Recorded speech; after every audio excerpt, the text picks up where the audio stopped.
Hello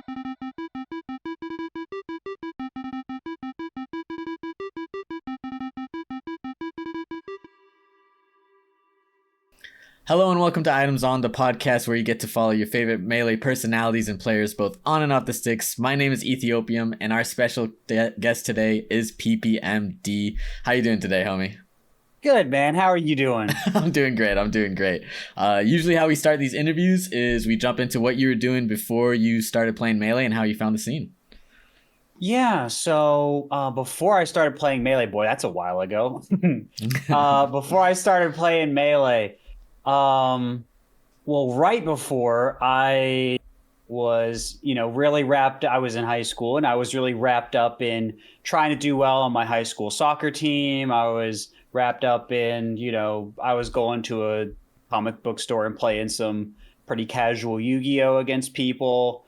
A little bit before that, I was playing old school RuneScape, which was known as RuneScape then.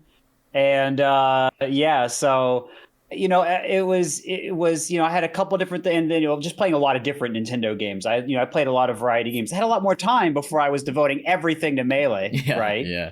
And so and of course doing school and everything like that. But yeah, those were some of the things that I would say I was most involved in for sure. And what year was it when you started to come towards the Melee scene of things?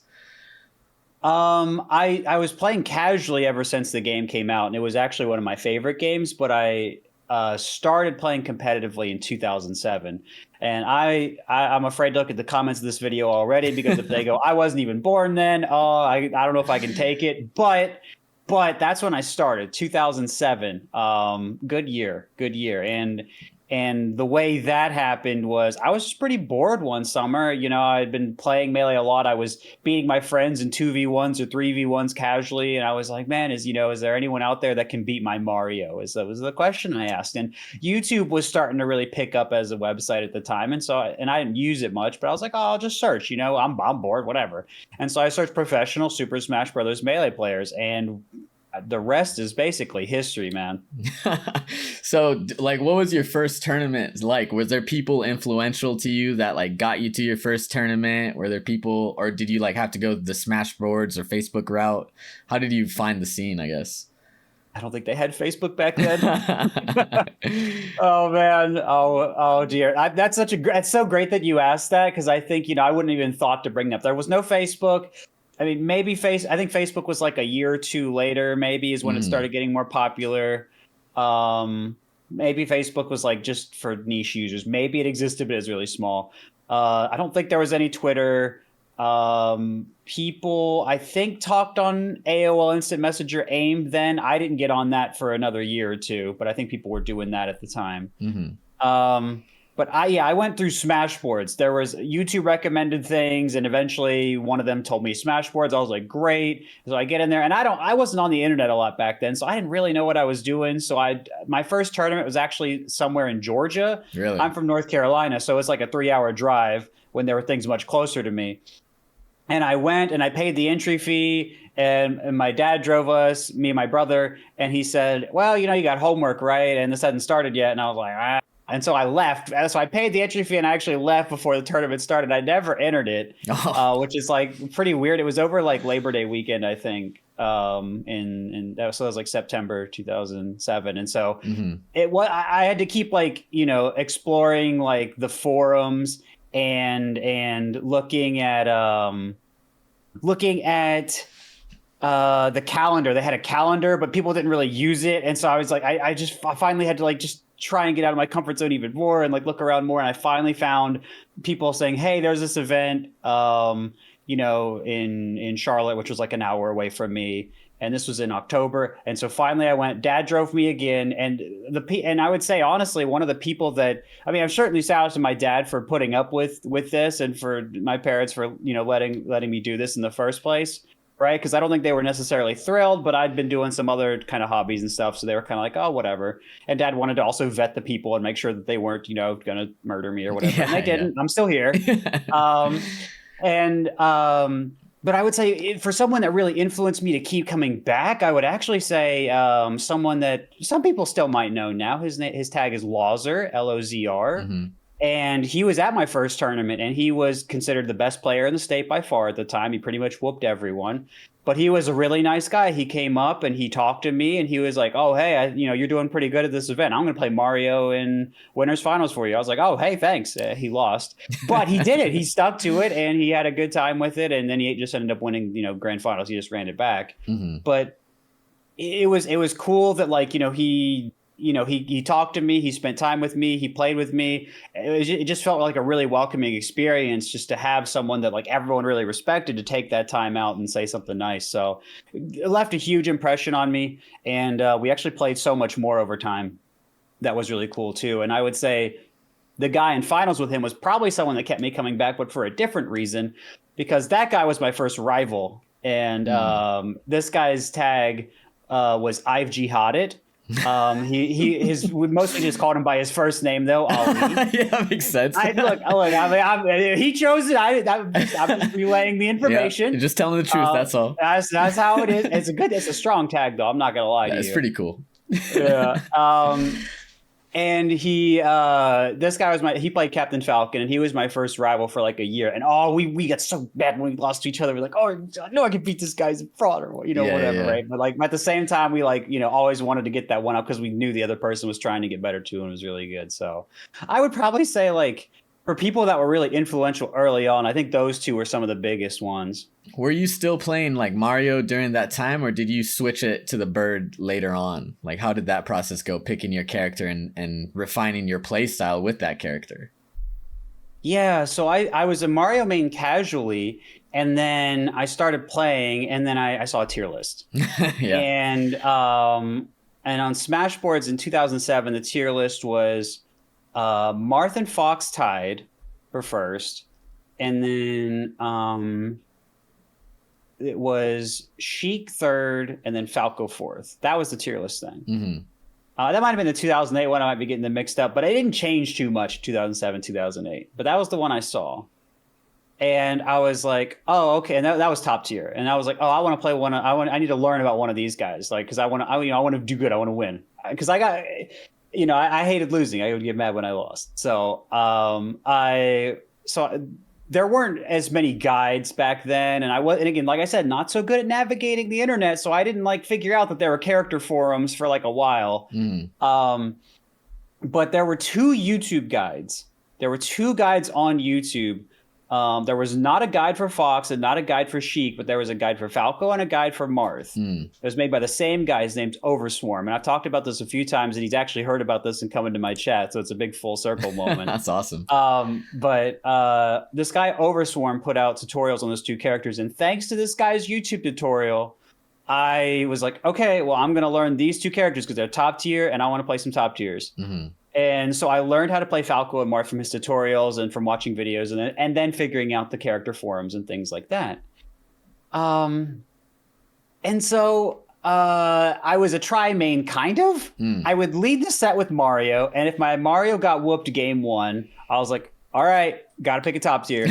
And so awesome. then it would be the Falco or Marth. And so in my first tournament, I think I lost with just all Mario in my first set, but then I had like a long losers run because they didn't know how to seed me, but I had like a long losers run and I ended up getting fourth at my first tournament out of like 19, which I think is pretty good. Yeah, definitely. For your first one, that's incredible. Yeah.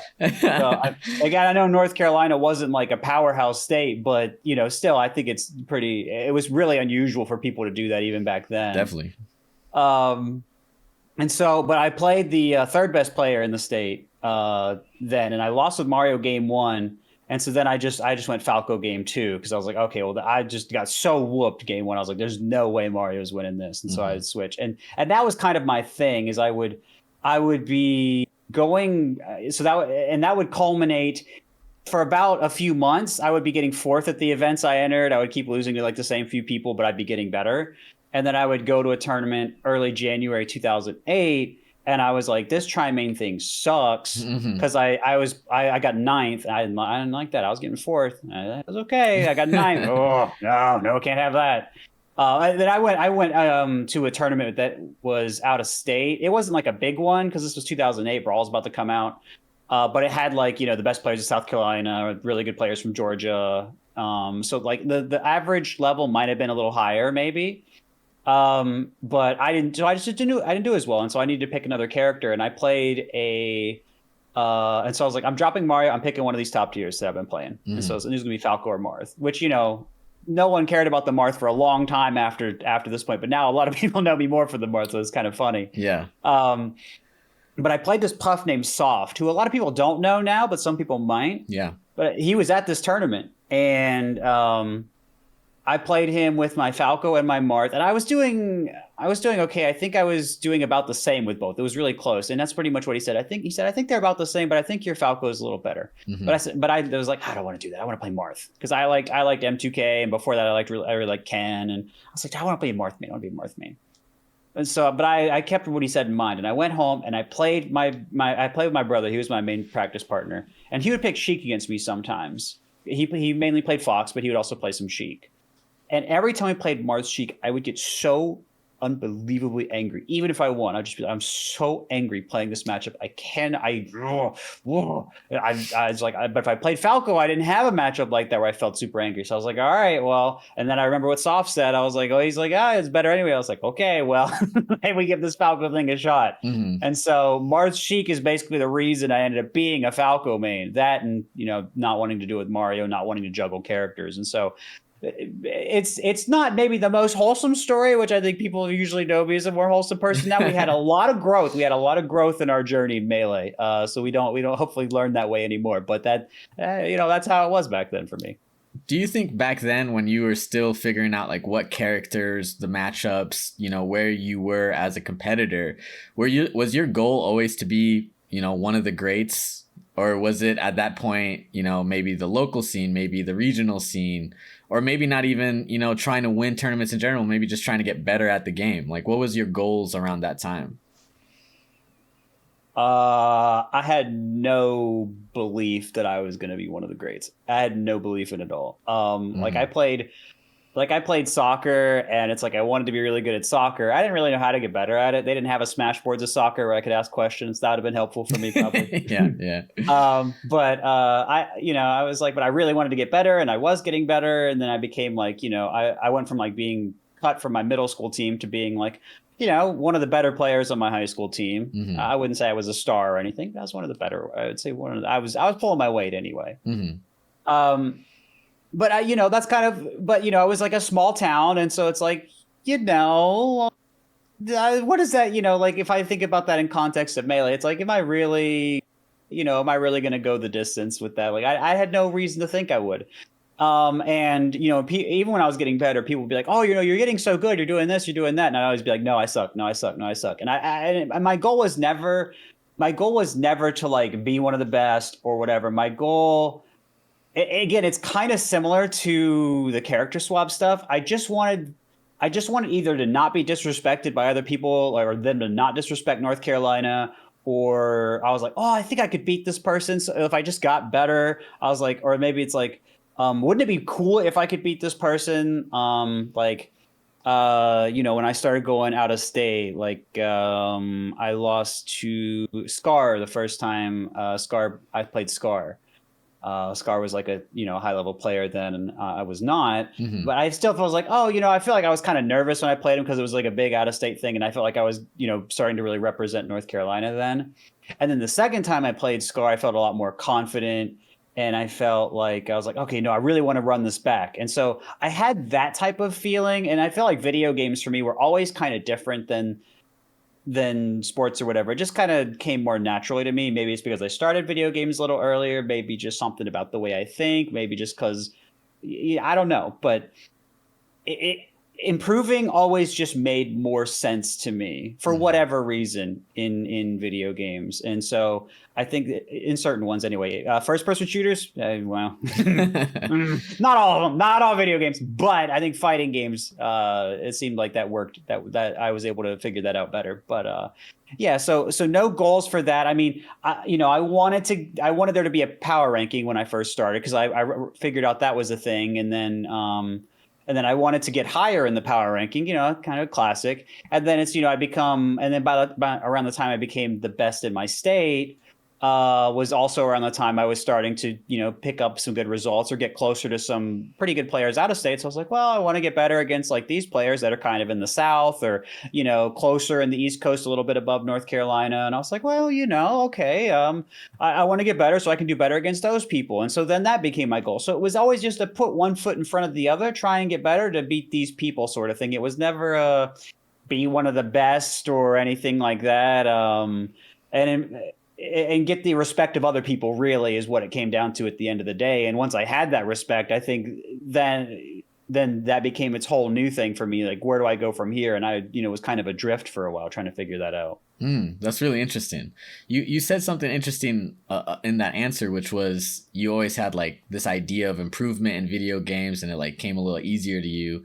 I think improvement, the core tenets of that have stayed the same in this game throughout its journey, but it definitely looks different today with the tools that we have compared to back then. Can you like, I guess, elucidate a little bit on what you had to do back then compared to what people are doing now, I guess? Yeah, we didn't have no Uncle Punch. We didn't have Slippy replays. We walked uphill in the snow both ways. I don't know. I mean, the people that came before me, I think had it even harder than me, but because they, people weren't as focused on improvement even then, but and they didn't, and YouTube wasn't a thing before, much before me. So I think they had their own harder issues. But the tools that were around when I showed up were kind of just like perfect for me. I felt like I had my brother who I would play. And then, when you play someone a lot, they just develop in a way that naturally counters you, which is just perfect practice as much as sometimes it drives you crazy because you're like, all this works on everyone else but you in the world. So that sucks. But, okay. But I would say the main things that I used to improve were I had a VCR. It's still behind me. It doesn't work anymore because I used it as a storage unit in my old place, and then it's kind of caved in. I thought it was indestructible, so I didn't think it would matter. Like Turns a CRT. Yeah. So that was a mistake on my part, but I had a hard time getting rid of it in the move. I'll see if I can get rid of it in my next move. We'll see. But I just love it so much because it's such a big part of my improvement. I think it's my dad. I don't even think I asked, but he got me like a Dazzle DVC 100, the classic. Yep. The homie. I know what that is all about. And then I got, I think it was like, what's it called? Pinnacle Studios or something. And then I put that on my laptop. I didn't have a PC for a long time. And I would record games on my VCR against my brother, and then I would put them on my computer and put them on my YouTube, which are still pretty much all there on Dr. PP1, my YouTube channel, my first one. And I would just watch them over and over on there to figure out, okay, well, I keep getting hit this way, or I could hit a little harder this way, or oh, that was an interesting thing that maybe one of us didn't mean to do, but what does that mean? How can I learn from that? And so like, I just basically tried to take every single thing that was happening and tried to get something out of it. And I don't know, like some people find like they think it works and it's really boring or they don't understand it. And so I'm not sure why it seems to work for me. There might have been something that I learned early on in Smashboards that just like made it work. And I just don't remember anymore. That's totally possible. But I just know it seems like it came easier to me than other people. But speaking of that, Smashboards was amazing. And we don't have that today, which I actually think makes it harder for some people. Like, I actually think it would be harder for me to get good today now than back then. Really? Why so? Because I get really good through discussion. I think discussion really helps me learn. Teaching is okay. Like, I would benefit a lot from coaching. Me personally, I'm someone that would benefit a lot from coaching if I were getting good again. But discussion with people is I love it. That's why I only quit Smashboards like a year or two ago, because like I just love discussing ideas with people and all of that. And Smashboards was so good for that because, again, there was no like people, even though people started getting on Facebook, after I started playing, like that wasn't where people talked about the game. They still talked about it on Smashboards. It wasn't until 2013 that people start getting on Facebook. So I had years, like all my formative Melee years were on Smashboards, and everyone was there. And even if you weren't like, it wasn't this like good players, like it wasn't like Ken and M2K were discussing the game, or like Azin was talking with Chudat or whatever. Like people weren't like the top players weren't always discussing the game, but like really good players were. There were a lot of really good theory crafters that were on there. We had one really good labber back then. Now we have a lot, but we have one really good labber that was kind of like the OG, and sometimes he's still come up with a lot of stuff that even people today have been like, oh, I could have just learned about this by going to him. This guy Magus 420. I think it's 420. But yeah, that guy's an absolute legend. Yeah. I went to a tournament after I was a top player, and I was still intimidated. I was like, I don't want to bother him. That guy's a legend. I don't know. There's still people like that. I dig that. Yeah. Yeah. Do you think like the scape of like discussion in Melee is lacking something like Smashwords? Because I feel like now, even with, there's no Facebook even, so now it's just on Twitter, and it sucks. I can't. Discussion sucks on Twitter. I can't lie. Man. So it's so doomer. And we are filming this right after the whole debacle about the blowback of the Ludwig first to 10 with Zane and Cody, and how that just went absolutely haywire in 5 directions, and then it all turned out to be a misunderstanding. It's crazy. I mean, just I'm not gonna pretend that some of that kind of stuff wouldn't have happened on Smashboards, but there would have been a lot more good and some more sensible things, I'd like to think, as well. There'd been more good that came from that. Again, I'm not gonna defend for the forums a whole stop. I think there were problems, like maybe the mod team went a little too ham controlling things sometimes, or maybe people still, because everyone was there, they wanted to interact with the community but not certain people, and then like that would lead to things like there were problems, but you had your social stuff in one place, and if you didn't want to deal with that, you could just go talk about your character stuff. And there are so many people that just want the character stuff and not the other stuff, and you could just it's just such a simple system, and there's just no way to really do that in modern social media. But it's such a good system for that. But I mean, just discussion, like there's just something about even just the slower nature of forums is really nice. You have this post, you can write as long of one as you want, and then it's there and it's archived forever, which is also nice. But then because things aren't moving as fast, your feed isn't always refreshing like Twitter or Facebook or whatever. More people are going to see it, and then people might interact with parts of it, and then you're having discussions about it. It's because it's slower, it leads to more thoughtful responses by the nature of the way it's set up, right? And that's not like, I really don't think that's like even an opinion thing. Like the way, if like you make a faster medium, discussion is faster, snappier for engagements, less nuance, whatever, right? And that's just how it is. And so if you design something slower, then the discussion is going to, by its nature, be more thoughtful. So that is something that we are dearly missing today. Again, there were problems there. Old Leffen, OG Leffen was on there, right? That wasn't, there were problems. I'm not trying to, this is not a hate campaign time. It was that was a different time, and that was pretty intense. But, so it wasn't perfect. But even when Leffen was like that, it was really interesting too, because sometimes like he would come off and say something and we would like question him about it, and then like he would respond and it would be more measured, right? Whereas like on Twitter today, like it's like a quote retweet and he's like dunking on you, or slam dunk. It's different now. And so I still think I think even with that comparison, it's still different. But yeah, I'm huge Smashboards fan. I don't think Smashboards can really return in the state it's in. So it's not like I'm like, because if I believed that, I would still be on the website. But that's why I finally gave it up, because I realized that we need something, because like there's clearly a reason we are all on Twitter. We're not just like, oh, we just have no control, we just have to go. I think there's a reason why we're there, right? And so I think that if we could take the good aspects of Twitter and the things that like brands want to monetize and follower count and whatever, and we can take that and then we can combine it with like archiving and maybe some section of it that's more thoughtful or for discussion or about the game or whatever, if we can find some way to do that, or we could like tie it in tournaments or tie it into like Slippy or whatever. I don't know what the future is going to be like, but there's got to be some way we could do it.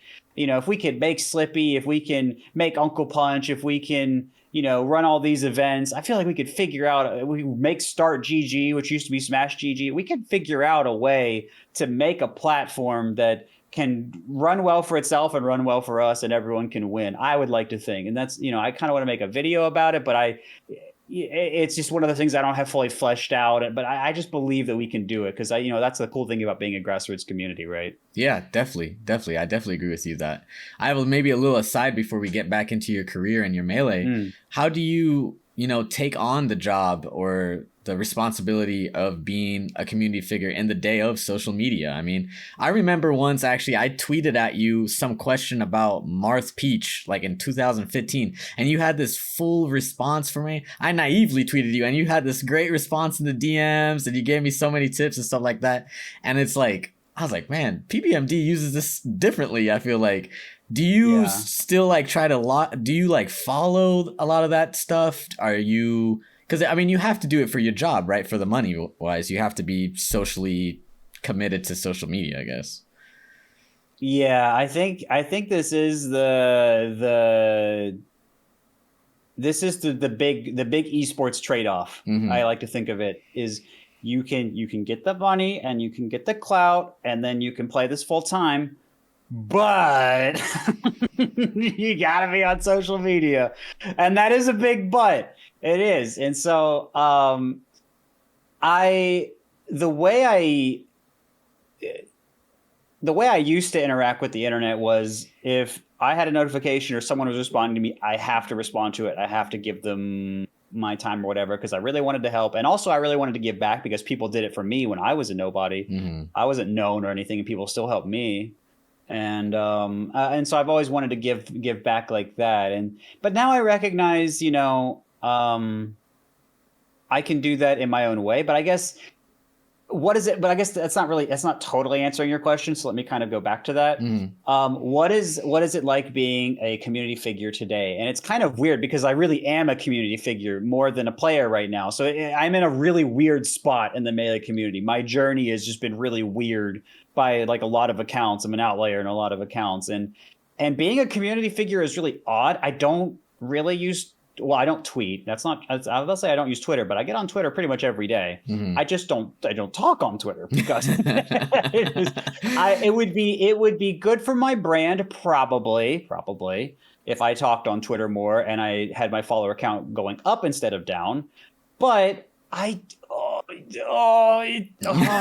so mean. There are so many. I remember this is a perfect example. I tweeted, I don't know what it was. I tweeted something about how I had fun. It might have even been at Golden Gauntlet earlier this year. It might have been how I went to film the local with GG like last month or whatever it was, or 2 months ago. But there was something I did, and I tweeted about how I just had a good time. And then one of the replies was just like the meanest, like, oh, so you're just never coming back to tournaments. You're just going to do this kind of stuff now. And like, you just admit you don't care about us. And I'm just like, dude, what? How would you possibly interpret what I said in the most horrific way possible? Yeah. It's just so sad. Like, even if I blocked them, there would just be like more people that would do that if I just interacted with the site more regularly. So it's like, it's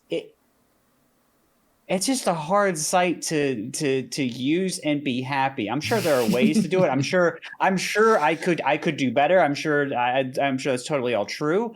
But I find having environments where things are a little more controlled, like a Twitch stream or a YouTube channel, and if there's a user that says a problematic thing, you know, I can just hide them from the channel. And then like a lot of the stuff that gets more upvoted, if I'm looking at all the comments, is usually nicer. So that's really good. And so I find that those are ways, and especially YouTube is a really good way to grow your brand anyway. So I think that as long as I'm engaging with the stuff that's still allowing me to grow, and I'm still being authentic to myself, and I'm still largely seeing positive stuff, those are places I want to engage with, right? Because it's kind of a win for maybe my employer and for me and the community and then like my fans and people that like the game or whatever, right? Like it's kind of like a win for everyone. Hmm. So that's what I kind of look for. I kind of look for a win for everyone. That's just kind of what I look for in general. And so those are the places where I've kind of found it. I'm sure there's a way to do it on Twitter. I don't really know yet. So, you Hmm. know, but if you know, you guys, if you guys see me tweeting more in the future, that means I'll have figured it out, or my health's really good and I just stop caring about it because that stuff just bounces off me easier. Either way, we'll figure it out. Yeah, definitely. I wanted to get back to your career a little bit. We talked Mm, about how you wanted to improve and you did one step after the other as you climbed up the ranks of North Carolina and yeah. through the regionals and finally to the national level. Was there a point or a tournament where you like it clicked and you were like, wait, I could actually be the best in the world at this game? And did that matter to you at that moment? Yeah, again, that's such a, it's, I get asked questions like this sometimes, and it, I, it was just a question I never really thought. I just really never thought about it, Hmm. which is weird. I think most people would think about it. I'm sure the vast majority of people would think about it. Like I would have people, I would be getting like closer and closer, and people would be like, you know, maybe you're the best player I've ever seen, like, or you're doing this, and no one's doing this, and like you're so good, and I just be like, yeah, but like, but Mango's doing all this stuff I'm not, and like Armada is so good, and like it's Hmm. just like, you know, it's like I haven't beaten them, or it's like always, you know, it would just be like, yeah, but I have so much I can still do, and so it you know, I mean, there were like once I recognized, like I got ninth at Pound Four, which was in Hmm. the January of 2010, and I felt I could have beaten Lucky, and I would have almost certainly, you know, I would have lost to Armada after that, and I would have gotten seventh. My bracket would have been totally different if I had beaten Axe early on because I played that set certainly not as well as I could have. Um, and so you know, but like despite my concerns, I still got 10th, right? Hmm. I still got top 10 at this like huge tournament. Like Pound Four was the biggest melee tournament up until EVO 2013. So Hmm. it was like the tournament of like that era, Hmm. really. And I got top 10, and it's like you know, like I would, but then I could have done even better. And so I was like, in some ways I knew that like I still kind of was able to do like pretty well. And I guess, oh no, actually it probably would have started clicking for me. Like I knew I was doing like pretty good once even when I went to my first out of state. That's when I beat the best player in North Carolina. That's when I had a good set with Cobalt, who was probably like somewhere around top 20 in Hmm. the world. He had that kind of ranking for like years and years and years. Yeah, still an um incredible player. It's Still a really incredible. good player. Yeah. Absolutely, absolutely. He was right. He had like an incredible win streak in Georgia locals. He had like, it was like Melee Hmm. Stats will talk about it. He was crushing it. But he's super good. But he that was like probably around the time when he was at his strongest, as I would imagine. And I, you know, wasn't able to beat him, but I was able to do okay against him. And then I think the year later I was able to beat him. And so I was like, oh, okay, you know, I'm like putting this stuff together, and it's like, um, I think it was around. I mean, really, ROM 2 would have might have been the time where I first started thinking, okay, well, this is kind of, you know, this is kind of like even better than I would have, you know, really imagined that I could do, Hmm. because like everything kind of just came together for me in a cool way. I had played J-Man once before, who was like clearly a top 5 player, super duper good. And the first time we played like June or July of 2009, and I got absolutely rolled. I think it was like two or three stocks. Like I got absolutely rolled. Hmm. But I was like, I think I was like, okay, I think I made a lot of silly mistakes, and there's like a lot of things that I could have just done better. Like I even knew after the fact, which I don't always recognize. But I was like, oh, okay, if I just do this kind of differently, then I think I can do better. I don't know if I can win, but I can do better. But Hmm. I was just getting better and better, and then I played him, you know, a few months later, and then I won in New York, which with the crowd behind him, and I was like, oh wow. Um, and that was the tournament that Kage beat Mango, Hmm. and then I beat Kage, and I still lost the Hungry Bucks. I just kept losing the Hungry Bucks. I lost the Hungry Bucks so much. Oh my gosh. I got second at this national tournament, and like pretty much everyone's there, and Hmm. I'm still just losing to Hungry Bucks. I'm just like, but I took a game. I hadn't taken a game before. He just kept whooping me. But I was like, I took a game. Nice. Yeah. I took a game, I think, one time in winners finals, one time in grand finals. So I took a game twice. So unfortunately, the grands were not great for the tournament. Sorry, spectators. But What can you do? um, what can you do? It happens. And yeah, so I would say like probably that tournament is where I think things, probably ROM 2 is where I think things started to feel different. PC Chris was there, and this is like when he still had like a lot of respect. He kind of disappeared like right after that event, but he was Yeah. like, "Hey, you want to play friendlies?" And I was like, "PC Chris wants to play friendlies with me." And then like Mango came up to me right after that, and he was like, "Hey, you want to play friendlies?" And I was like, "Mango wants to play friendlies with me." Also, I was like, "What?" Yeah. And so it was, and so I think, after I'd just been able to beat like a top 5 player, and beat the guy that beat Mango, and beat a lot of other good players too, and had that happen, I think that's where I like was like, okay, I'm clearly doing something right, and like these people are noticing me. And again, I like there would be so much time between tournaments, like sometimes like I would just be improving and it would be like hard to know how good I was getting. Again, there was no Slippy. I don't even think we had delay based netcode back then, probably. Yeah. So it was just, you just play and you're just playing local people. And it's like, yeah, I'm pretty sure I'm getting better, but the other people are also probably getting better. I see their VODs. Looks like they're getting better. Mhm. So you never really know until you sit down in the same place. And, yeah, but I would say it was around that time, around maybe like late 2009. ROM 2 is probably then, but maybe there were other times too. Again, just not my main thought. Yeah, I wanna ask you a question on that, which is I think like in today's age, a lot of like fixation is on rankings, whether it be top 100, Yeah. top 50, top 20, top one, and who am I to say whether that's good or bad, right? But it's interesting how you pose your come up. It was like that wasn't something in my mind, being the top dog or being this or that. Like, was it? Is there like a difference, do you think? Is that more of a product of the environment back in the day, or is that more of like your own mentality coming into the game? Well, to be fair, if there had been rankings back then, I'd have been very focused on them. Okay, fair enough, Sam. In my defense, I mean, Okay. like I'm not, as much as I would love to be like, oh no, I wouldn't have cared. I remember, if you remember earlier in this conversation, I said, hey, there's no PR in the state. I want a PR. I Hmm. want to see it. I want to get better. Fair Right. So enough. again, I'm not, I'm not gonna say I was above it, because if we had rankings, I'd have been very focused on them. Hmm. I wouldn't have been like maybe I would have been like annoyed by getting ranked certain ways or others. It's kind of hard to say. I know I got annoyed about a lot of things back then, but um, yeah, maybe I would have. But I think ultimately I would have used that to try and improve more as well. I think it would have all been kind of the same place.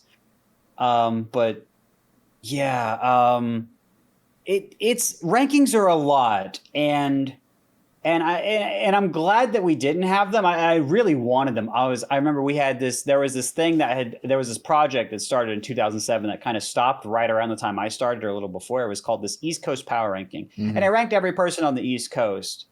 And it became more and more inaccurate, obviously, the longer time went on, and so they ended up removing the thread eventually. But I was like, man, I really wish we had something like that so I could know. Now, I think the flip side in modern day is, if me back then was looking at the current rankings, I'd be like, oh, okay, well, this is the rankings, and then these are all these rankings. No, if I lose, or if people aren't, or people are counting me out for whatever reason, then that's just going to make me really frustrated. But then, like, the more discussion that I see about that, like every single comment like that would get me heated. Like that was something that would be on Smashwords, but it was like a tolerable level, because it's not like it was that many people or whatever, as long as you weren't being abrasive about it and not talking about it. They weren't usually like downplaying you or whatever. I mean, sometimes, but not like that much. Compared to today, where like any given Twitch chat, like if you're playing any character in the game, someone in chat is going to be saying this person's not good because they play this character. It could be Fox to Bowser, doesn't matter. Someone's not good because they're playing this character. Yeah. So today, I think it would have been much harder, and I really do feel for the players that are trying to come up today, because there are so many comments like that, and I think it would have been very, very hard for me Hmm. to handle those comments, but also the rankings too, because maybe I would have been frustrated, like, oh, maybe I could have been like a little bit higher or whatever, but maybe I would have been whatever. I it, I think it would have. I think there would have been a part of me that would have really liked it, for sure. Having that clear cut, like, this is who I need to try and get over. These are the people I want to try and beat, or maybe these are the people around me, or whatever. It might have made me more worried about saving my rank or things like that people are thinking about. I don't really know. It's kind of hard to predict that, like, because there was that part of me, but there was also the part of me that was like, this game is awesome. This game is so sick. I just want to get better. I just want to focus on that. And that was still a really big driving part of it. And no matter where I was ranked, I always wanted to go up and like always test myself and keep going to tournaments and playing. And so even though like, I don't think I would have tried to protect my rank a whole lot. Like maybe like end of year, maybe I would have skipped out on like one or two things, but I think generally I would have tried to have played as much as I could have. So it would have been, so I think it would have been hard emotionally, but mostly because of the comments of like other people, which again is back to the social media and it's like partially rankings culture aspect, because again, some people are also like, oh, this tournament doesn't matter because there are no top 10 players here. And like, it's just to like 99.9999% of the player base, right? Yeah. Like there's so many like wonderful players that are doing really cool and interesting things, but because they're not, you know, Zane, Cody, Mango, J-Moog, Wizzy, Plup, whatever, people just don't want to watch. And that's just, and then that to me is just, you know, it's a very sad thing, and it leads to the scene being really top heavy, and it leads to it being hard to like grow, because you know there could be 10 people that can be ranked in the top 10. You know what I mean? Yeah. You can have people that can be in the argument for around there, but it means that like if you only care about the 10 people, that means everyone else is kind of boned. Yeah. That's tough. You know what I mean? So so even though I think there's been a lot of good growth for the scene, and I think rankings have been good, I think it's been really hard still it's been so hard for the emotion of a lot of people. But I also think, to the Melee scene's credit, I don't want to just be all doomer about it. I think people have been pretty good over time about getting healthier attitudes in regards to rankings and competition. I do see tweets from various players that are like, yeah, okay, I'm going to just try and like use this tournament or whatever just to try and learn stuff. And they afterward, they're like, yep, okay, I learned. This is what I learned, or this is what I didn't, or whatever. And you see, and there are a lot of players that, you know, relearn this over time or relearn this after becoming top players. And then we see more people like Ossify recently that are coming up and just have a wonderful attitude. We had him on Radio Melee, rest in peace, where he was like, oh, I just love Zane so much, and I just watch Zane all the time, and it was just so fun, and I just love getting to play Melee with everyone, and it was just a dream come true to play Zane, and he didn't even really care that he lost. He was just like, oh, it was just so fun. Yeah. just what a wonderful role model that is, or that kind of attitude is, and that's just not something we would have seen coming up. Like, even though I had a lot of fun playing Melee, I didn't talk about the game like that back then. So, you know, I think the community has changed in a lot of good ways. So I do want to highlight how much growth we've had to, despite the stuff like, you know, the difficulties with rankings being out there. Yeah. Yo, shout out to Ossify, because I'm a Michigan guy, so he's Oh, yeah. Yeah. So I was lucky enough to sit right next to Zane and Ossify in that match, and just the facial, like, first off, it was the highest level of like true competition I was able to watch. Like, just two guys just putting their ideas down on paper and saying, let's scrap. It was awesome.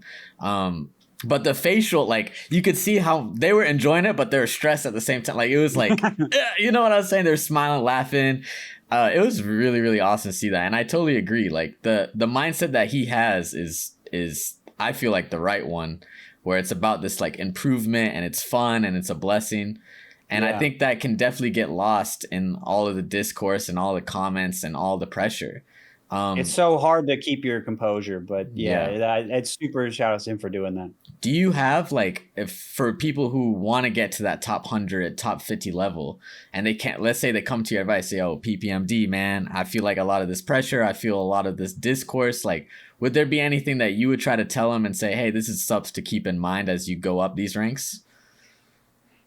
The one thing that I learned coming up that was always the most helpful thing that I tell people, and this is not always the most helpful advice for them, but it's what always helped me the most, so I always lead with it, is focus on the game. Because if you're focused on getting better, then all this other crap doesn't matter. You know what I mean? Yeah. This like if you're focused on the game, and you're focused on how to play better, and you're focused on enjoying it, and you're focused on learning and improving, then you're probably going to have more fun. You're probably going to learn more. Your results are going to be better. Your rank's probably going to go up, and people are probably going to say nicer things about you, right? It's all from focusing on the game more. But that doesn't mean that just because I tell you that you'll do it, or it doesn't. If you're really going through it, that's not exactly the most. That's not always going to break everyone out, right? So I think people, they say this in like a way that I don't think is always the most helpful. A lot of people say something like, well, just don't tie your self-worth into the game. And like, technically they're right, but it's not like, I also don't think it's really helpful, because it's almost like saying, well, just don't care, lol.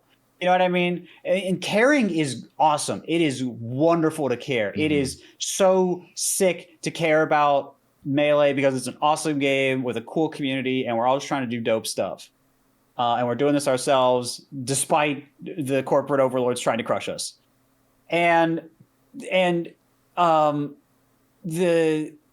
cool thing that you can do is you can just say, well, I think how do I best say this? Some people respond really well to having fun. And having fun is sometimes learning. Having fun is sometimes playing against good players. Having fun is sometimes just labbing stuff and finding things out. Some people lose that fun along the way. And it's important, and it was really important for me when I had to relearn this stuff to connect with what I remembered Melee was, why it was fun, what that fun stuff was. And once I found it, I felt like a fire in my chest, and that just made me so motivated. Like, it's just so much more powerful than like any self-help tip, or like any like just go touch grass lol, or just like whatever like basic like Twitter length response I could give you. Is just like, find what you really enjoy about the game and do that. Because like whatever keeps you curious, whatever keeps you hungry, whatever keeps you playing the game and having a good time, like that's what gets you where you need to be. Because you have to put in a lot of, I guess, time or effort, but also a lot of emotion, also a lot of energy. And if a lot of the energy you're putting in is just miserable, and you're just doing it because you're doing it, and you're doing it because it feels like a job or whatever, you're going to hate it, and you're going to burn out, and it's not going to do you any good. That being said, sometimes you're having a good time, and then stuff comes up because you hit a certain level, and that's not your fault, right? Like, I became one of the best players in the world, and then I stopped having fun with the game because I got the respect from people I wanted. But that wasn't a problem with my process. I just had to improve my process. I had to relearn why I enjoyed the game, right? So that's what I always tell people. Figure out why you think the game is fun. And I think there are, now beyond that, there are other things I can tell you. Like, I think it's good to take care of your body and your mind, because if those are in better shape, then you're going to be more likely to have fun. Example of this is kind of a weird example, but it's something I just think about a lot whenever this topic comes up. The Excellent Adventures of Mike Ross and Gootex. I know one of those gamers is no longer publicly talked about very much for good reason, but still, the Excellent Adventures I really enjoyed watching. And a lot of people that came on the show, if you guys don't know, I guess I better explain it. It was a Street Fighter 4 show where these two notable Street Fighter players would play online Street Fighter 4, and then they would invite guests to play with them, and they would be trying to rank up. They would be playing ranked mode. And they had a lot of good players on and things like that, but a lot of the good players were just often not having a good time or whatever. And then they had this like wrestler on. They had Kenny Omega on the show. Yeah, I know it. Yep. And this guy, I mean, he's obviously in really good shape, right? He's a wrestler. His body is his work, really. I mean, of course, also his personality and presentation and things like that. But his body is a big part of his work. And he was coming on, and he just had this like wonderful energy, and he was just like, "Oh yeah, let me do this, or let me try that," or it's like, "Oh, I got whooped this game. Oh, that's tough." But he was like, "Okay, whatever," right? And I think where a lot of people would have been really mad, he was really cool about it. And so I always keep a picture of like Kenny Omega or other people that are kind of like that I'll see like playing that are in better shape, they often shake these feelings off a lot better, and they're able to bounce back and they're able to be more themselves. And so I know it's kind of silly sounding, but maybe that's you just need that image in your mind of what you want to be like, and sometimes that's enough. Mm. And so that can be really useful for people too. Thinking about what you want to be like. That's actually another really good thing. I could talk about this sort of stuff because I love talking about it and helping people. It just one thing leads to another. But yeah, that I guess I'll just leave it there. Well, I want to ask you one question concerning that, which is, you're talking about figure out why you love the game, figure out why you have the passion for the game. I think a lot of people think that that's like a stagnant thing. Like they'll find the game and after a year they're like, I really like doing XYZ or improving in this way or the competition side of things. And they think that that's going to be the answer as their career progresses and progresses. Do you think that the reason why you play this game and why you enjoy this game has evolved as you play? And if so, how has it? I mean, you're not the same person as you're not. It's like saying, oh, you're gonna be the same. You're gonna like the same things in 10 years. Mm-hmm. I mean, maybe you'll still like Melee, but like the way you like Melee might be different, or the way you consume it, or whatever, right? But it just maybe your music taste change, right? Like maybe you think the music you liked 10 years ago sucks now, or you're like, oh, I was so emo, or whatever, right? Yeah. It's like, but you still like music. It's the same thing with Melee, where you change and evolve over time, and that's okay. And maybe you're a lab monster and you always love labbing, Mm-hmm. and but maybe you're like, okay, well, I'd like to like competing more, but I just love being in the lab so much. And so I think, but you can talk to people that like competing. What do they like about it? You can, explore that with yourself. Maybe try like a competitive, physical sport and see if you can find out what you like about that, and then take that experience over to Melee. Like the, that you're going to evolve, you're going to change, you're going to want different things, you're going to be a different person, or your life around you is going to change, right? Mm-hmm. Maybe you go into college, or you're out of college and you're working, or like maybe like, right, like your schedule changes or whatever, and then how does Melee fit into that? You're going to want different things, you're going to be a different person, but I think the question is not how can I keep my relationship with Melee the exact same and still enjoy things the exact same way as I first found it. Sometimes it's like, okay, there are these things that I definitely enjoy. There's this feeling that I'm looking for that I felt in the beginning, and you always want that if you can have it, or at least like really enjoy it regardless. But I almost think it's better to say, how much of Melee can you enjoy over time? Can you enjoy all of these things? Can you enjoy all these characters? Can you enjoy all these personalities in the game? Can you enjoy can you finally learn to love doubles, you doubles hater? You know what I mean? Like, or just whatever, right? I'm just I'm giving someone a hard time for no reason. I'm sure everyone that watches this loves doubles. Mm-hmm. It's I think just accepting that things are going to change sometimes. And look, hey, listen, I'm someone that is very resistant to change. So yeah. I'm certainly not speaking like I'm above this, but the more that we can be open to this sort of stuff changing, and that we are going to change, that Melee is going to change, and that we're going to change with it, and things like, and our lives are going to change. I think the more, I don't fully remember your question. I'm just hoping I answered it. You absolutely are. Yeah. All right, cool. Do you, I have a question, maybe more like overreaching with what you're saying, which is like, do you think that these lessons, I'm sure you think this, right? The lessons that you've learned through this game apply to outside the game in life. Yes. How have like lessons that you've learned in life like implement in your Melee? Are they positive? Are they negative? Because like you said, Melee is something that you grow and evolve in and you live through.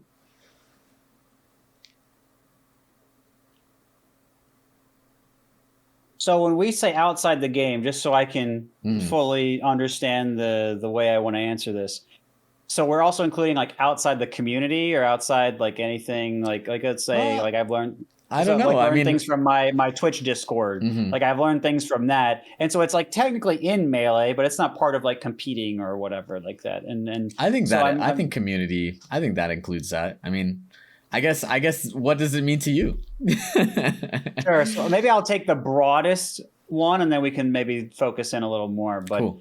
When I think about things far, like definitely outside of Melee, that I've learned that I apply. I would say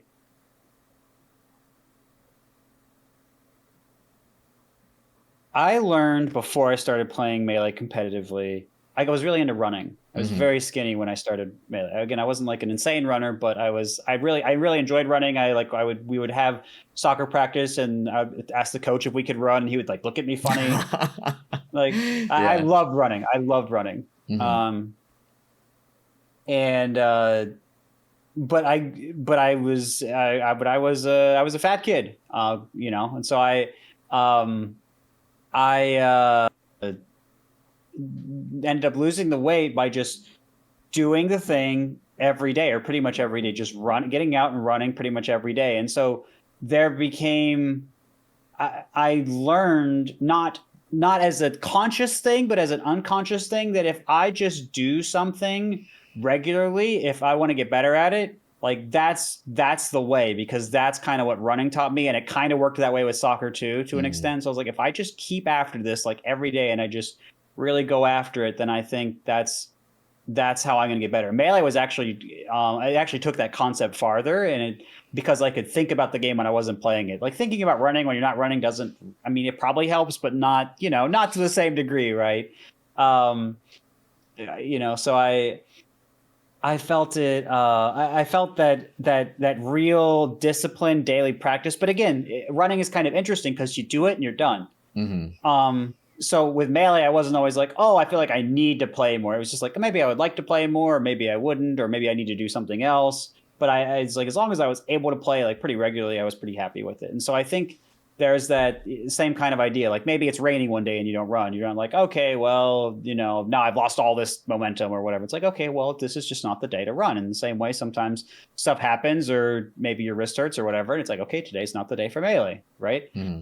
So I would say that's something that I learned outside of it. I don't know if that's might not be the most profound, but I think it's very No, that's great. practical, and I think it's a good thing for people to hear. And I kind of want to talk about something more recent. Sure. Trying to think of, because there have been things that I've learned, especially over these past 4.5 years, working with the person I have for my health, where I've learned so much great stuff. I'm just trying to pick out one. This is also probably helpful for Melee. It's the one I keep thinking of, so I guess it's the one I need to bring up. Hmm. It's this idea that you don't have to, how do I say, you don't have to burn yourself out, or you don't have to do everything all at once. It's kind of like this first idea, but it's like taken further. So when I would come back to running after a long running break, I would do this thing where I was like, okay, I need to get my endurance back up. So I'm going to like run really hard, and I'm going to like wipe myself out for a day, but then my body's going to adjust and bounce back, and then it'll be fine because I have the muscles there and everything. And that's how I would come back into running. And when I would started weightlifting for a little while, I was like, okay, I'm going to do kind of what like, my friend was doing. And I feel like a lot of people do. And I'm going to go in and I'm going to like push really hard, and then I'm going to like be pretty tired. But that's what people do. And I kind of realized, especially in the past year, I would say that you don't have to approach things like that. You can have periods where you're kind of just maintaining and you're enjoying it. You're doing it because you enjoy it, Hmm. which is again something I am still learning. I have a lot to learn in that department, but maybe you're just playing Melee because you enjoy it. Hmm. And there doesn't have to be some greater purpose to it. Because I think so many people are like, I want to be a top player. I want to rank up this, that. Um, or I was running, and I want currently right now, I want to be running, 2 or 3 miles regularly. Hmm. And I am, and I, but I, for a lot of this year, I was running, a little under a mile, Hmm. and which is farther than I've been running, because it was a little bit less than that. Hmm. So it's farther this year. Hooray, a little bit of growth. But, especially a lot of the past few years, it was infuriating because it's like, oh, I want to just get there and do it, and then I can, burn out. But then but with my health, I'd burn out, and then I just wouldn't bounce back from it. I wouldn't go any farther. So it wasn't helping me. So I've had to learn to do things, to enjoy them, to do things because, and to grow in a different way, and keeping my enjoyment with it in a way that I think is more healthy. And so I think it's given me a different way to appreciate Melee as well. So when I play Melee right now, sometimes I just play it. I'm like, oh, that was just a great interaction that happened. And maybe, instead of thinking about, oh, how could I have played better today? I think, oh, that was really cool. That funny thing that happened, or I'd never seen that before. Mm-hmm. And it's just a totally different way of thinking about Melee. And it doesn't keep me up at night, because sometimes when I play on stream and I want to learn a new character or something, sometimes my mind won't stop, and I'll go to bed and I'll be like, oh, but you could have done this. You could have done this. Do you think about this? Well, how many frames is this? And I go, shut up, shut up, shut up. I was asleep, shut up. And of course, that part of my mind can be really helpful when I want to improve. But if I'm just trying to when I'm trying to improve or whatever, and all that stuff. But if I'm trying to just enjoy things, or, there's the time for work, there's the time for relaxation. But as you can see, the time for relaxation doesn't always show up, and there needs to be a balance. And so maybe that's another thing I could add in. Having that balance, knowing when to really listen to your body or mind or whatever for relaxation is important. But also knowing when maybe, you've relaxed and then now it's time to move forward again. It's always an adjusting thing, kind of like how Melee is always evolving and growing. You're always evolving and growing. That balance is always changing and maybe moment to moment, day to day, whatever. Mm-hmm. But I think that's also an important lesson that I'm still certainly learning and deepening my appreciation for, and hopefully it's helpful for other people too. I got a question for you, and this is sort of like maybe a big question, but I noticed through our talk, we've been talking, and a lot of the word improve comes a lot up, right? Whether it be in running, you wanted to improve in that, soccer, Melee, mindset, a lot of improvement, a lot of growth. Do you think that trying to improve in whatever you're passionate about in life is, like a crux of who you are? Like, do you think that goal of improvement, of growth, is necessary? Necessary is a big word. Mm-hmm. But I love improving. And I think loving improving is one of the best things you can love, because if you can do it right, it is so fun. It's so flexible. It's so freeing. It makes everything better. Like if you're enjoying the process of Melee, then you enjoy reading books more. And if you enjoy reading books more, then you enjoy your running more. And if you enjoy your running more, then like it all just kind of adds together. Like there's no drawback. Like the only problem with it is kind of like, what I've talked about is, you also improve your enjoyment of relaxing, right? Yeah. So improving is not just, and this is something I'm still learning, but I'm getting better at. And so I want to stress this. Improving is not just placing higher or getting stronger at edge guards or running faster or farther than you did the day or the week or the month before. It is also feeling more content. It is also laughing more. It is also how much you lift up other people or inspire them around you or other things like that. That is also improvement. And those things are not even necessarily quantifiable. Like you can't say like, oh, I inspired 5 people today and that was better than 4 people yesterday. Yeah. It's like, It sounds silly when you say it like that, right? But if you say I hit 50% edge guards instead of 40%, it's like very different, right? Mm-hmm. So there's a different, but improving in that emotional sense is not always numbers like that, but it's an important part of us. And I think again that is something that we are working on still as a Melee community as a whole, and growing with that, and I love to see it. And for me also, improving is no longer just being necessarily better or more acceptable to society, or however you want to look at it. Like you can look at it in certain lenses, but it's also being more myself, being more empowered, having more fun. And I think improving, if you look at it in that big bubble, is what I'm really after. And so I'm expanding my bubble of what improving is and trying to make that happen, because I want to be the best version of myself. And that includes, a lot of areas, not just success and money or whatever that accounts for. But that which do count for something. Those do matter. But it's the whole thing, right? Yeah, I want to ask you one more question on this topic before I switch it up a little bit, which is something that I asked Fiction a little bit and I got a really interesting answer. It seems like improvement for you isn't necessarily just a singular thing. Not only do you want to improve yourself, but you want to felicitate improvement in the community at Yes. large. Why is that important to you? Why do you think that is something that is, important? Oh yeah. Okay, this is one of my favorite things because when someone has a breakthrough, this is part of why I love coaching, or I just love talking to people and getting hyped up. Because when someone says, "Yes, I get it," or "Yes, I'm going to do it," and their face changes and they light up, it is such a good feeling. That it's just and you never get tired of it. Like if I could give everyone that feeling on earth right now, I would do it, and I would do it 500 times. I would just keep pressing the button, and I would do nothing else all day. I would just press the button and let everyone feel good and just be their best selves, and that would be awesome.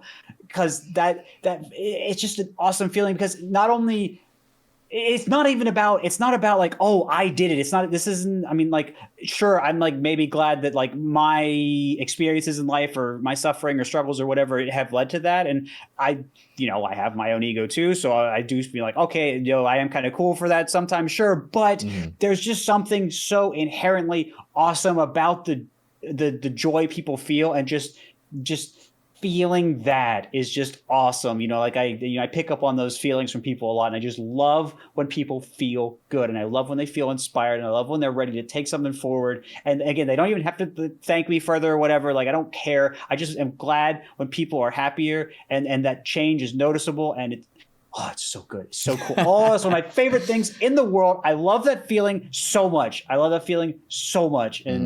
And that, like, that is the only type of feeling I have that is comparable and maybe greater than my love for Melee is that type of feeling. Because those are just two things that I just love so much. And so it's I'm always very honored and humbled when I get to use Melee as a way to give that to people. And my hope is I'm able to broaden that eventually, but at least right now in the space I'm in, I want to do that in Melee, and it's something that I'm just so grateful for. I get to do that for people. Because again, what's better than one person improving? Two people. What's better than two people improving? Three? Like, it just adds. It's just always good. I really appreciate that answer. That's an awesome answer, and I'm glad that you find that, because you helped a lot of people in the scene, so I'm glad that you get that intrinsic feeling every time you do that. Yeah. I want to switch it up a little bit. I wanted to talk a little bit about one of your Melee runs that you did.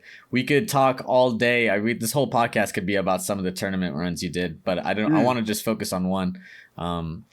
I could talk about Skatar. That was incredible. That classic pop off, or Apex 2015, which was actually the tournament that got me into competitive Melee. That was the first tournament I ever watched. I was like, this is insane. This is the most lit thing I've ever seen. But the one I want to talk about is Bad Moon Rising 2, your doubles run, which I think the set that you had versus Hungry Box and Crunch, if you haven't watched that, y'all, please go watch it. It's one of the hypest things ever. NC, stack it up chance through the roof. How did that happen? Because that was during that extended break, if I'm not mistaken. How did that come together? What made you decide, I'm gonna enter into this doubles tournament? And what were the emotions like coming back to competing like that? Yeah, it's an interesting question. I find that I get asked about that tournament much more than I would expect. At the time, especially once I was done with it, I was like, no one is going to remember this event. Yeah. It's very funny that I get asked about it. No, I don't have a problem with it. It's just interesting to me. At the time, oh man, I was really going through it. I was having, I had a situation, I think it was around that time still, where I was just so tired. Like, if you and I talk for 5 minutes, I am not joking about this, I would have to end the call and I would have to go lie down. It was like that, or I would just do nothing the rest of the day. Like, I would just be so drained. And that's the state I was in. Maybe it was slightly better, but that was pretty much how it was. And so, we had Bad Moon Rising 1 in 2015. My little brother went to it, and he did really well. He beat Cobalt, and I was super happy for him. He beat Drug Fox as well. I was just so happy for him. And so the TO asked me, and I was like, I don't really want to, but what convinced me was Lauser. We talked about him earlier. Yeah. He hadn't really been playing very much. He was much less active in the scene. He had been even before Evo 2013. He was, not that active really. He had stopped a lot by 2013 playing so much. And he, I don't know if he was married at the time, but he had been with his girlfriend for a while. Maybe he'd been newly married at that time. So he was pretty much, she was cool with him playing Melee, but he was like, no, I'm going to be a family man. I'm pretty much done with this. He hates Falco also. So, the Falcos were only getting better and better, unfortunately. Yeah, that's how it goes. The gun gets stronger as the years go by, I feel like. That's true. Infinite bullets, man. I tell you what. But we were at one point a top 5 team pretty clearly, and we were still a pretty strong team for a while, even after when he wasn't playing. And he was nice to me at my first tournament, like I said, and he's a really good guy. He's a really good guy, really funny guy, really sweet guy, really good guy. And he said, I want this to be my last tournament. I want to team with you. It would mean a lot to me. It's fine if not. I know you have stuff going on, but it would mean a lot. It's gonna be my last one. And I didn't answer him right away. I was actually, I think, in Texas. I was on a trip. I was on a trip to see a doctor in Texas because I was just trying out various things that time. Yeah. But I was like, oh snap! So let me get back from this, and then I'll talk to you about it. I think that's what was going on then. And I thought about it, and I was like, maybe it's possible, maybe, I don't know. And like, I hadn't even been playing Melee that much. Like I had wanted to, but it was like just so difficult. And when I play, I would just get so frustrated. It's like, oh, I just can't do anything I want to do. And it's just so frustrating. And then I'd get more tired, and then I'd be tired, and then I'd be like, why did I do this? Now I'm tired, and I'm just mad about what I did. Double whammy. Funny. Yeah. So I was like, man, but I really, it's like, man, I really love Adam. So I was like, so I talked to one of the people that was helping run it, and I said, can you get me a room where I can relax between sets? And they said, yeah, we can do that. And I said, all right. So what I'll probably do is I'll go and I'll play, and then I'll go crash, and then, I guess I'll go keep doing that, and hopefully we'll do okay. Yeah. And that's pretty much what happened. And we went, and we had some shaky pools matches. But it was interesting. But something that was really interesting about that event, and I actually don't think I talk about this very much. I'm just remembering it now for some reason, but every match we played, I felt like I was getting a little better, which was not common. So there was something that was very uncommon, actually. I was usually getting worse. But there was something about being in the environment, maybe playing with him, or just how everything came together. I don't know. But just however it happened, I was playing a little better every set. And we played HBox and Crunch, and I will be honest, I felt like I was barely existing for that set. Like I was just like I could have been like outside watching myself for like I was experiencing. I was like, oh god. But it was weird too, because I was during like the clutch box era, so I was like, we're just gonna get rolled. Yeah. But I still don't know if he sandbagged us. I'm just going to keep it completely honest with you. I don't think HBox would have. I think he liked winning, but it's also like, maybe because his teams or something. But he also really likes Crunch. But it's not like Crunch was bad. Crunch was like a solid player. No, he was like a good player. He was like around top 100 level, I think, at the time. So he wasn't bad. So I still don't really know how we won it, or if HBox allowed, or if Clutchbox only loses when he so chooses, as they used to say. I don't know. Just because it's so surreal, but maybe we did just somehow pull that one out. I couldn't tell you. I mean, maybe we just did it. Like, I don't know. Like, I played HBox I don't think, again, I don't think HBox is as strong in teams as he is in singles. I don't think that's a hot take. Yeah. But I mean, even so, like he was, he was like, he was rolling people in 2017. He was rolling everyone. It was, you know, he was dominant. But I was playing him, but thank goodness he played Puff. That is the one saving grace of that, because again, I was having a hard time focusing. But Puff, you know, she's just doing her Yeah. thing, and I'm like, oh, I can kind of follow this. That's like, oh, and HBox is the player. Maybe M2K ended up studying more, but HBox was the player I studied the most when I was coming up because he just kept beating me. Yeah. So I was like, at least, and he was still HBox at the end of the day. He still did a lot of things that HBox did, and I was like, okay, not only is he moving in a kind of predictable way because I'm just used to playing him, but he's also Puff, and I was like, all right, this is probably the best. This is like like given everything, this is probably like one of the best like roles for me I could have gotten. This is one of the best opportunities, I guess. And so I did have a little bit of that going for me. But on the flip side, it was teams. So there were like so many characters on the screen. I had to keep up with two foxes also. I was like, oh god. But we won, and there were so many amazing things that happened. Like I remember at one point I'm just screaming at him, kill Crunch, kill Crunch, kill Crunch. Yeah. I was just screaming at him to kill Crunch. I was like, please kill him. We have to 2v1 Clutch God. And we won. And then everyone was like, yeah. And they're like all popping off. And like Lawser is like, you know, putting his fist up, and I'm like hanging back because I'm like, oh, there's just like so much happening, and I'm like so tired now. You looked exhausted. I remember when people ran up the stage, you were just like, just yeah. Like I did what I had to do, and then I clocked out. You know what I'm saying? Yeah. But then Lawser like pulled me forward. He was like, "Nope, we both did it. Come here, boy." And he didn't say that, but that's the feeling it was. And he was like, you know, so it was nice. And so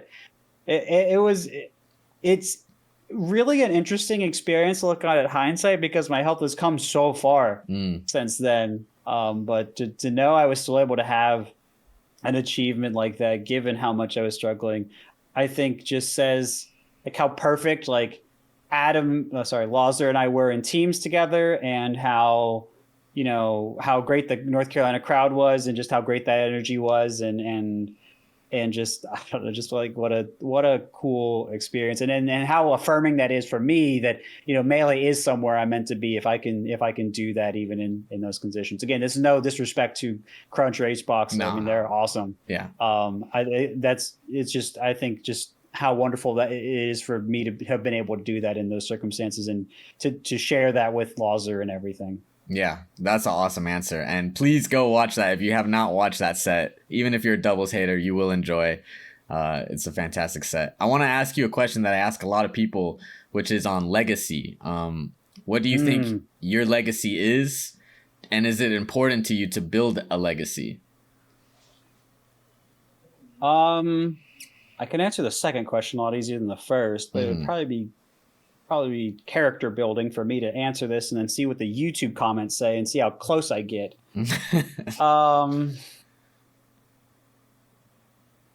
My legacy. Now, when I say your legacy, I don't necessarily mean it in the perception of other people. I mean, what do you think you're defined as? And how that's a very different question. Yeah, okay. So then I'll ask that then. And does it matter how you're perceived in terms of legacy? Like, do you want people to think of you in a certain way? I mean, obviously this is still ever growing as we continue our journeys through Melee, but yeah. If I want to be perceived a certain way, it is kind. Kind, loving. That's how I want to be perceived. The other stuff, like I would like to be perceived as, you know, good at Melee or solid at Melee. That'd be nice. But kind and loving for sure. And as for my overall legacy in terms of how I think about it, I think that I worked really hard in some pretty tough circumstances to come up. Brawl days, I was in a weaker state, in a weaker region of the weaker state, wasn't close to anyone, and still made it work. And I'm very proud of that. Redefined myself after I became a top player. I'm also very proud of that. Was a punished player, now a neutral player. Really proud of that. And I think I helped a lot of people, including you. Yeah, so I'm also very proud of that too. And I think what I am currently experiencing is going to be part of a really big lesson for me and hopefully other people. But it's not one you can really say until you're on the other side of it, I think. But there is another great part of that. But even now, even in the moment, there have been people that have told me, me showing up, even when it's been hard for me, and even when I feel like, what can I really contribute right now, still inspires them and still shows and still gives them hope, because maybe they're struggling in their own way. And so I do think that there is an element of that for my legacy as well, even in this time. So I do want to highlight that too. There is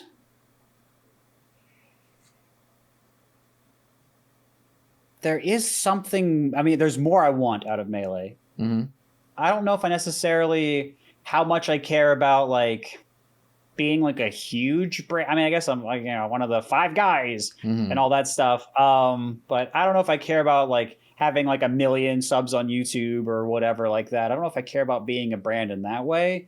But I don't know. I just, maybe it'd be better to say, I want to show more. I want my legacy to include more of my whole style of improvement, like we talked about earlier. And I want that to be a greater part of it. Yeah, that's a super interesting question, or a super interesting answer. You said something that I really, really appreciated, which is like being kind and being loving. I think like empathy is like such an important trait for humanity. I mean, it's something that I try to center myself around. And Melee, for me personally, has been an incredible avenue to grow and being empathetic, especially since you just get to meet all different types of people in all different types of circumstances. How has Melee made you more empathetic? Yeah, I met all kinds of different people. I mean, look, I admit this on stream sometimes, but I used to just, have certain preconceptions about people with tattoos, for example. They were somehow more likely, to commit crime or whatever else. I just had that because I grew up in a small town, and I just had, those sorts of conceptions. And then I met a lot of people that had them, and I realized they were people like anyone else, and they weren't doing anything, they weren't doing anything wrong. And then in the last few years, I've realized that it can actually be an art form, and things like that too. And so my understanding of this has only continued to grow. And but I've met all kinds of different people, and I think empathy. We've talked about Twitter, and I think we've harked on it, but I think, and this was something that I was starting to work on in 2015, is when people are sending out something negative towards you, recognizing that is not necessarily them hating you, but that's like, it could be a part of your stuff that they're reacting to. And I think looking at that is important, but also knowing that it is also their stuff, and maybe entirely their stuff, and having compassion for people, even when they're like that, is really important. And recognizing that they are not their anger, if that makes sense. Or you're not your own anger, even. You're more than that. That's super interesting. Wow, I could ask you like 1 million questions on that, but I'll let you continue. Yeah, actually, I'll ask you one question. I'll ask you one. Ask me one. Yeah, which is, I mean, that's something like, especially in the online spaces, right? Like, I don't know, like I'm a black guy, right? And so sometimes I'll get something racist or something like that, and it's hard to hear that. Yeah, well, you know how it goes, sir. Don't worry about it. It's like it's hard for me to find the balance between having that compassion that you say, sure, yeah, and still being safe, almost in terms of your mentality, where it's like, okay, if I let these people continue saying this type of stuff, right, it corrodes who the positivity that I have in myself. Especially since I mean, I have 300 followers on Twitter. You have a lot more. You see and hear a lot more takes and opinions on yourself from people who don't know you. How do you find that balance? Well, I don't think it's not about you. So separate from them, Mm-hmm.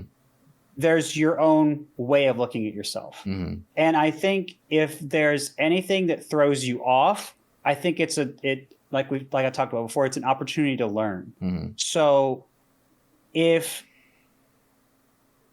what was something that threw me off? I used to get mad even when I wasn't getting as mad about things. This was like 2014 when I was getting a lot more control over myself. I was getting mad when Mango was calling himself the GOAT all the time because he was like winning that was like when he was like that was GOAT season was going crazy.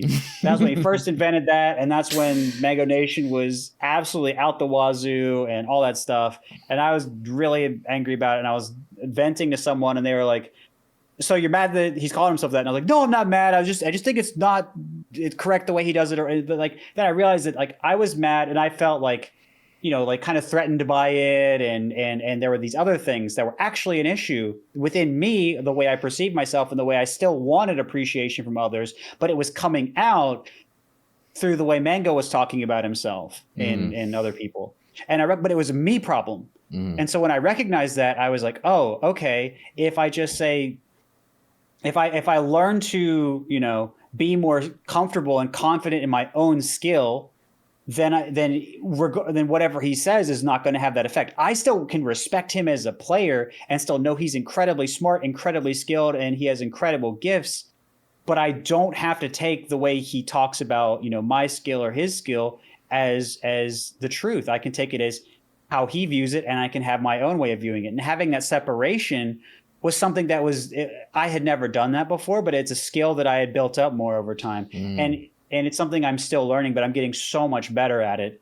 And I think social media, if there is going to be a good thing that can come out of spaces like Twitter and that, it's going to be that we are going to see, are these things that rattle us like this, and what does that tell us about ourselves? And that's not me excusing people saying racist things to you. Obviously, Yeah, I'm not saying that that's okay, but I'll just say.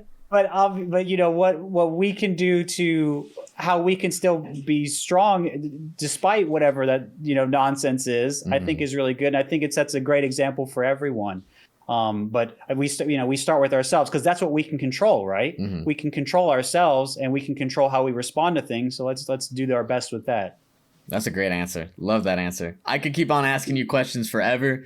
We're running out of time. I wanted to ask you one question a little bit outside of Melee, which is we talked about, improving how you relax. Can you give us some of the ways that you relax at home when you got some time on your hands, you're chilling, are you you watching sports, you watching TV, you're going on a walk, you're listening to music? What does PPM do to chill out?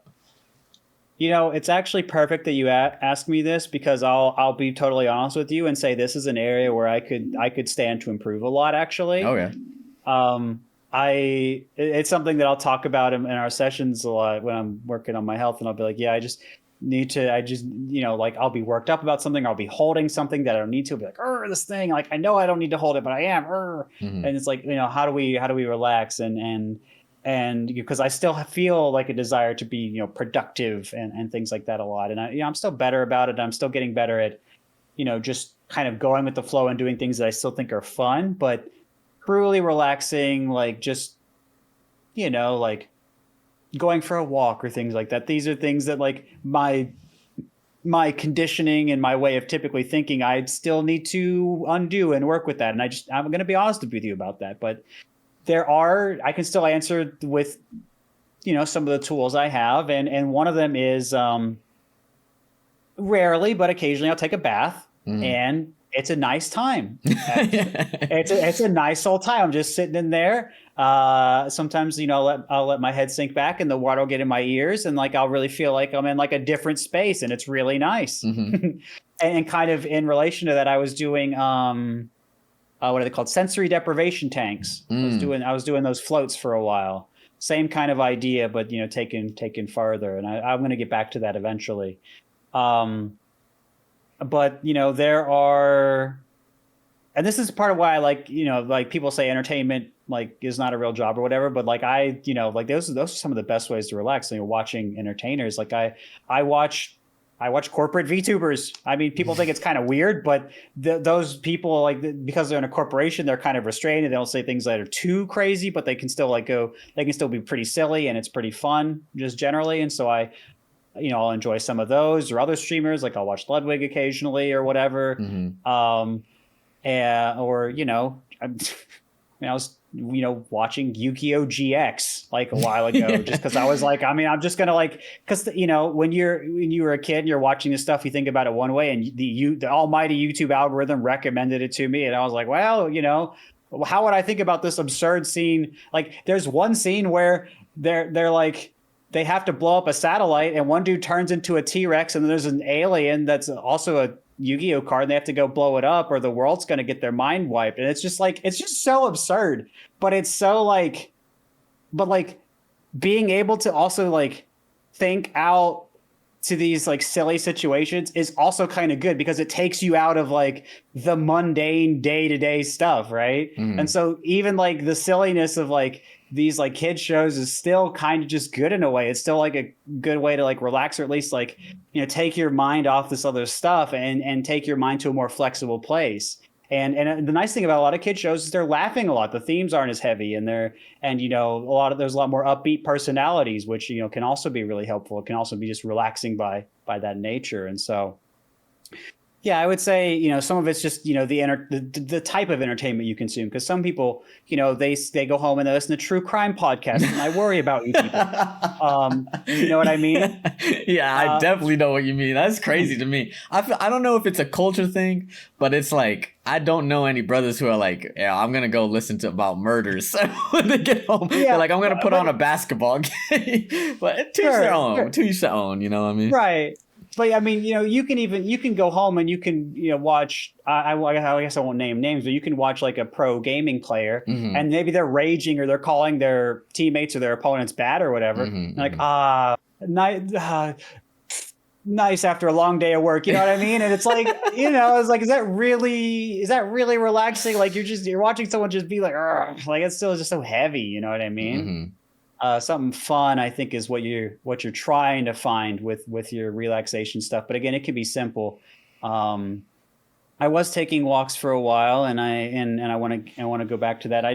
Maybe I just haven't found my thing yet, or maybe I just need a mindset switch, or maybe I just need to do it, and I need to stop thinking about it. That's something that I get told a lot too. So again, I have room to grow in the relaxation department. I'm being honest about it, but there are some things like that I can at least share a little bit. And I guess I will say the best technique, and this was something I was doing 2014, 2015, I was getting really into, is meditation. And that's just some good stuff right there. If you can really find one that works with you too. But even if a lot of people get into it and they go, oh, well, I wasn't focusing, so therefore the meditation wasn't working. That's actually how it's supposed to work. You're supposed to lose your focus and then bring it back. That's the whole thing. Yeah, so yeah. It is a funny thing to hear that. Well, I want to say this has been a fantastic interview. Thank you so much. I could keep on, like I said, asking questions forever, but we ran out of time. Thank you so much for coming on. This has been Items On. I'm your host, Ethiopium. Today's guest was PPMD. Thank you so much for listening.